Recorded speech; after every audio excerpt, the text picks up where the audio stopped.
Eu tenho pensado muito nesses confrades mais novos aqui, que a gente sabe que está vivendo um processo de dor, um processo de luto, né? Um processo confuso, né? Essa dificuldade. A gente precisa esclarecer sobre o processo, a gente precisa bater bastante em cima do processo, porque chega um monte de defunto bom aqui, e, cara, quando começa a dar essas dores aí, da desinstalação dessa pensamentose, são vários que se assustam e vão embora. Vocês, eu não vou ficar citando o nick, mas se vocês forem lembrando aí, vocês já vão ver um monte de confrade que chegou legal, começou a falar, tal, pá. Você fala, esse vai, daqui a pouco bate esses medos e a pessoa escolhe, opta por se afastar. Ela evita o próprio tratamento, ela evita o chamado, ela vaza. Então, há uma preocupação nossa de tentar deixar o mais claro possível para que o confrade entenda o que é que está ocorrendo, qual que é o chamado. O que é isso, né, cara? Perceber que isso que está ocorrendo consigo não é doença. Não é doença. A sociedade te chama de doente. Né? A sociedade fala que você está doente, que você precisa tomar remédio, um monte de coisa, fazer tratamento, sei lá. Mas não é, cara. Doença foi tudo aquilo que nós vivemos desde que entrou a palavra na nossa boca. Desde quando começaram a entrar as palavras dos adultos adulterados, começou o processo de doença. Então, isso que a gente está tendo é um chamado para a cura, que aponta para a cura. É um chamado. Você foi chamado, ninguém escolheu ter uma crise iniciática. Ninguém escolheu ter depressão. Ninguém escolheu, num determinado momento, se ver assolado por uma solidão fora do comum. Que você pode estar dentro de um estádio de futebol lotado e você não tem conexão energética com o ambiente, com as pessoas. Eu não sei se vocês sentiram isso. Sabe, você está rodeado. Foi uma das piores sensações que eu tive na vida, foi essa. Eu dentro de um clube aqui em São Paulo, um clube muito renomado, numa quermesse, mais de 2.000 pessoas lá dentro, e eu não tinha conexão com absolutamente nada. A sensação que eu tinha é que eu estava dentro de uma bolha e nada saía dentro dessa bolha e nada entrava. Um desespero total. Parece que até a voz das pessoas fica mais baixa. Parece que o som do ambiente fica mais baixo. Eu não sei se alguém aqui teve uma vivência dessa. Isso é uma coisa desesperadora, né? E você nunca vivenciou isso, né? Você vai falar com as pessoas, ninguém entende, né? Então é preciso entender que isso é um chamado. É um chamado de resgate, é um sopro. É um grito dessa consciência que somos, apontando que se você continua nesse processo, é morte certa. E veja bem, a morte pode ser a morte de 50 anos, de uma existência sem vida. Você morrendo todos os dias, para a vida. Quando que esse chamado é você morrer todos os dias para essa existência, em cima do ego. Compreender esse chamado, aceitar esse chamado, doa o quanto doer, é saber da promessa de cura. É perceber nesses homens e mulheres que vocês estão ouvindo falar, que vocês estão lendo, olhar a grandeza da mente, a qualidade de percepção de mundo, a sensibilidade e perceber que a sua mente não é diferente da mente desses homens e dessas mulheres. Esses homens e essas mulheres também iniciaram um processo com um chamado, vivenciaram o mesmo movimento e foram fiéis a esse processo, que começa sempre por uma crise iniciática. Seja essa crise iniciática pautada em cima de uma experiência, de uma vivência do absurdo, do tenebroso, tá? Ou o outro lado, que seria a bem-aventurança, um estado de maravilhamento, de profundo centramento, de uma paz que transcende todo o entendimento, mas que vem como uma amostra grátis. E que quando essa amostra grátis passa, tudo fica muito pequeno. Tanto a experiência do chamado pelo absurdo, quanto a experiência do chamado pela graça, depois que eles somem, porque eles não são eternos, eles são ali a um momento, a um período, o mundo não é mais o mesmo. Ah, pode ver, quem chegou pelo maravilhamento ou quem chegou pelo absurdo, você já olha e fala, o que eu estou fazendo aqui? Você olha a maioria das situações em que você estava inserido e fala, cara, o que eu estou fazendo aqui? Como é que eu entrei nessa situação? E aí você sai cantando que nem os Paralamas do Sucesso, né? Entrei de gaiato no navio, entrei pelo cano. Aí cai a ficha, né? Então, tanto um como o outro te leva para isso. E aí, cara, começa a jornada. Depois do chamado, na realidade não é nem um chamado, né, cara? É uma intimada federal, né, cara? Ou você entra nisso daqui, ou eu te mato. Eu te mato, eu vou fazer você surtar de um jeito que não vai ter retrocesso, certo? Então, é um chamado intimado, certo? Aí inicia a busca. Inicia a busca porque você fica, como foi falado hoje aqui, não tem opção, cara. Porque essa crise iniciática te mostra o falso de tudo. Você bate o olho e fala, mas cara, o que eu vou fazer ali, cara? Não tem mais o que fazer ali, cara. Não tem como voltar para o antigo. Então eu tenho que me aventurar e nós vamos começar com medo mesmo. Esse processo da busca vai pelo medo mesmo, não tem jeito. É aquele lance, ou dá ou desce do mundo. Ou dá sequência na busca, ou sai fora do mundo, não vai ter jeito, porque o mundo já fica muito pequeno. O mundo fica muito pequeno, esse mundo não tem mais, né? Não tem mais como seguir. Então aí começa o processo que a gente dá o nome de busca. A gente não, né? O homem tem dado o nome de busca. Você começa essa busca por entendimento, primeiro, do que é que aconteceu. O que foi que balançou meu mundo? O que é isso aí, cara? Que coisa é essa aí, velho? De onde que veio? Como que surgiu? O que é isso aí? Você começa a querer entender primeiro o que é que está acontecendo, né? E aí é difícil porque dependendo dos lugares que você for, eles vão vir com cada lance na sua cabeça. Olha, isso é encosto, hein? Olha, você tem mediunidade, hein? Você precisa desenvolver, hein? Ó, você precisa fazer um pacto com Jesus. 6 sexta-feira. Meu, isso é... Deixa eu ver aqui no livro aqui. Você é esquizoide, maníaco, depressivo, bipolar, no seu... Dependendo dos lugares que você vai, em vez de abrir para você um processo de autoconhecimento, os caras vêm com rótulos absurdos. Você passa na sala aí de um médico aí do jaleco branco que vira para você e fala assim, ó, falta lítio na sua cabeça e o resto da vida você vai ter que ficar tomando remédio. Nunca mais você vai poder parar de tomar remédio, tá? Todo mês você vem aqui pra gente controlar. Cara, se você acreditar nessa historinha aí, dançou, né? Então, também tem que ter um pouco de sorte aí nesse processo de busca e começar a cair em umas escolas aí que viram para você, como no caso da nossa aqui, que fala, não, meu irmão, seja bem-vindo à raça humana. Seja bem-vindo ao processo de reencontro consigo mesmo. Isso daí não é doença do jeito que eles estão falando, não. Você não é doente. Você é doente. Que está dormindo ainda dentro de você aí. Esse ente maior aí. Não é doença. Você é doente.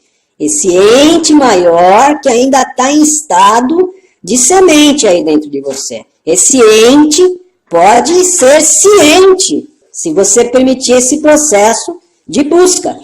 Então aí a gente começa essa busca. Nessa busca, começa a aparecer, sem você esperar, os materiais, as ferramentas que você necessita.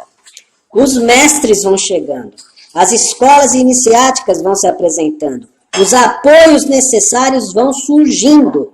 Então dessa busca, se há seriedade da sua parte, você vai encontrar o que lhe é necessário. Você se depara com o material que é necessário para que ocorra esse processo de ciência de si mesmo. De ciência das coisas que são as pedras de tropeço, que estão ali te atrapalhando, lhe causando toda essa confusão aí que te impediu de existir com liberdade. De andar com um chinelo mais folgado, uma calça mais folgada pelo mundo. A gente sempre ficou andando muito espremido. Então esse processo do chamado, da busca e do encontro, ele vai começar a apresentar a realidade dessa irrealidade que você tinha por você. E esse encontro com isso leva você a um outro estado, um outro estágio desse processo, que é o estado de perturbação. Começa lá no chamado, vai para a busca, da busca tem o encontro e é fatal. Encontrando o material, vai se instalar a perturbação. Por quê? Você não vai gostar nem um pouquinho do que vai ver. Mas não vai gostar mesmo, confrade. Não vai. Vai dar desespero. Porque eu não queria ver que eu não sou nada daquilo que eu pensava. Eu não vou querer ver que minha família não é nada do que eu pensava. Eu não vou querer ver que o mundo não é nada do que eu pensava. Eu não vou querer ver que o trabalho que eu exerço não é nada daquilo que eu pensava. Eu não vou querer ver que todos os meus valores que eu tinha como valor não é nada do que eu pensava. Então vai causar perturbação. Vai causar perturbação. E a mente vai falar para você, sai fora, sai fora, sai fora, meu, o que você está pensando? Você vai ficar louco, é tudo maluco aí, é todo mundo uma farsa. Meu, a mente vai vir, vai atacar, vai tentar criar e vai gerar toda essa perturbação para que você não sente. E olha o fato, é fato. E você não é responsável por isso, ninguém é responsável por isso, porque todos estávamos dormindo. Ninguém bate numa pessoa que sofre de sonambulismo. Uma pessoa que sofre de sonambulismo, você tem que proteger ela. Você tem que tirar as coisas da frente dela para ela não se machucar. Então, quando ela acordar, você até pode passar para ela, né, velho? Ó, você tá dormindo, estava andando dormindo. A mesma coisa aqui, você estava fazendo tudo de forma inconsciente. Você estava fazendo tudo em cima de valores de outras pessoas também inconscientes, que também estão dormindo e que estão passando seus sonhos, que não são nem seus sonhos, são sonhos herdados, são sonhos que vêm multigeracionais e vão passando para você como se fosse a realidade. Então, é cego cuidando de cego, né? Entende? Então você vai vendo isso e começa a perceber que você não tem culpa, e ninguém tem culpa disso. Mas até perceber isso, muita perturbação rolou. A mente vai começar a cobrar, como é que você não viu isso? Como é que você entrou nisso? Onde é que você estava com a cabeça? É engraçado que a mente fala assim, olha, onde é que você estava com a cabeça? Ela não fala onde é que você estava com o coração. Ela fala onde é que você estava com a cabeça. E aí a gente fica sofrendo e instala a culpa, instala o remorso. Então veja, esse é o início. Essa perturbação. Você começa a ouvir e prestar atenção a essa perturbação, é uma ferramenta para te dar condições de sentar você com a perturbação. Ele é uma ferramenta para te dar condições de você parar de sair correndo atrás do pai, da mãe, do médico, do pastor, do padre, do psicólogo, do livro de autoajuda. Ele é um material para te dar condições de você sentar com a perturbação. Do que for, do que você fazia uso, porque a gente também pode fazer uso da espiritualidade para não entrar em contato com a real espiritualidade, que é a capacidade de sentar com a perturbação, compreender essa perturbação e, através dessa compreensão da perturbação, ter uma transcendência dessa perturbação. Ele te leva de uma perturbação a um outro chamado. Quando saiu de uma perturbação, há um outro chamado, para uma outra faceta que não era percebida.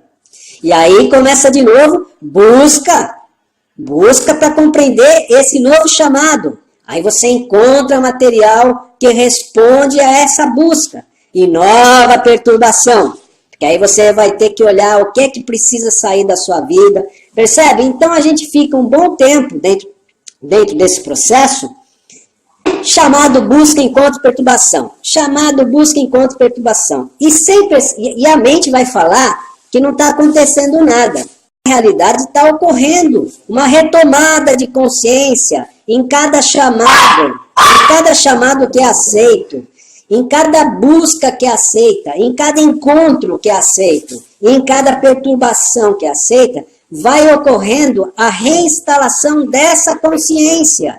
E a desidentificação com essas manias, tendências, esses comportamentais nossos que foram sempre inconscientes e inconsequentes. E aí, tudo isso que você ouviu desses confrades, sejam através dos livros, seja através dos áudios, aí sim passa a fazer sentido. Mas isso é o processo. Esse processo vai levar a gente para um estado de centramento dessa energia vital nossa, que estava se derramando através de você seguir exigências descabidas do próprio ego, da própria mente, da mente dos familiares, da mente dos amigos, da mente da sociedade. Essa energia, com esses sentidos, com essas emoções, com esses sentimentos, com isso, com todos os seus instintos devidamente regenerados por esse processo de chamado, busca, encontro, perturbação, isso, quando a gente menos espera, a manifestação desse deslumbramento, de uma vivência religiosa, de uma experiência espiritual, algo que não é dessa dimensão tempo, espaço, mente, lógica, razão. Até lá, há trabalho a fazer. Há que aceitar esse chamado, há esse processo de busca, há esse encontro, há os desencontros também, que a gente aprende muito com esses desencontros, que são o que a gente aqui chama de saidinhas do ser. A gente aprendeu muito mais com as saidinhas do ser dele e com as dores que vieram dessas saídas do ser, do que, sabe, nos acertos. Você aprende muito mais.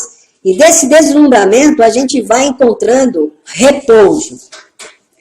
Vai ocorrendo um repouso, porque vai sumindo a resistência. Esse sumir da resistência é o silêncio. Escuta em silêncio, pensa que é não ter barulho. Não, silêncio é a ausência de qualquer resistência ao que é. É a ausência de resistência a qualquer coisa que esteja se manifestando como um fator de mestre, de maestria, de depuração, disso que a consciência sente que precisa sair para que ela possa se manifestar em toda a sua plenitude. Brincar com ela. Saber que ela tem uma potência fora do comum. Ela tem um poder de ludibriar a gente, tirar a gente do processo muito grande. Então, também precisa respeito com ela. Respeito nesse sentido aí, de não vacilar. Se vacilar, ela te leva a abortar esse processo. E aí pode ser que não tenha outro chamado e nem a continuidade de busca. Tá bom? Então, quem estiver aí no início do processo, vai na manha do gato aí. Vai na manha do gato, né? Tá difícil, recorre aos confrades, recorre ao material, mas vai. Vá com calma, mas vai. Vai observando o cabeção aí, porque muita coisa boa tem